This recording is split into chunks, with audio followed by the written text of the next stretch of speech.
and welcome once again to Tales from the World's Firesides. I'm Clive Gilson, the story guy, and today we're heading off to Africa for our story. As you know, as a storyteller, I do try to find and preserve old folk tales that might otherwise be forgotten or lost, even in some cases. Really as a way of sharing cultures across the world. So please settle in by the fire, breathe in the scent of the still evening rain that hasn't stopped falling for weeks now, and join me as we share the story of Dog and the Kingship. Dog and the Kingship. Some people decided they wanted to give Mr. Dog the honour of being their king. They gathered all the things that belonged to royalty, the cap, the sceptre, the rings, and the skin of Mulkaka, and when everything was ready, they said, "The day has come to install Mr. Dog as our king." The headmen arrived in full number, dressed in their regalia. They sent for the drummers and the marimba players.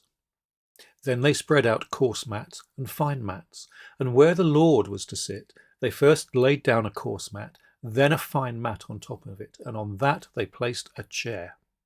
They said, "Let the lord sit on this." So he sat down. The people brought out the food and drink for the celebration. But when Mr. Dog saw the breast of a plump fowl, a fierce greed seized him. He sprang up at once, snatched the breast of the fowl, and ran into the bush. And the people cried, "The lord we are crowning today has run off into the bush with the breast of a plump fowl."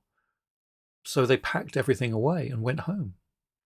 Mr. Dog lost his chance to be king because in his heart he was a thief. And I have told my little tale, and now I'm finished.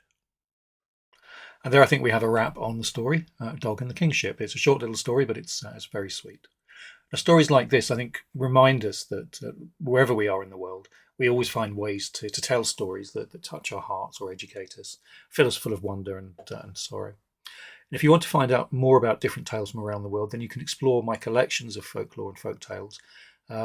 All of them are available in print and digital form. If you check the link below at the bottom of the screen, that'll take you to Amazon, where you can start to investigate some of those titles. And if you're curious about the storyteller behind the mic, then drop by clivegilson.com. I'm always glad to connect.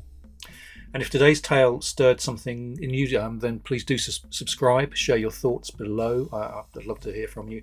Pass the story along to friends if you can. But whatever, thank you as ever for joining me by Tales from the World's Firesides.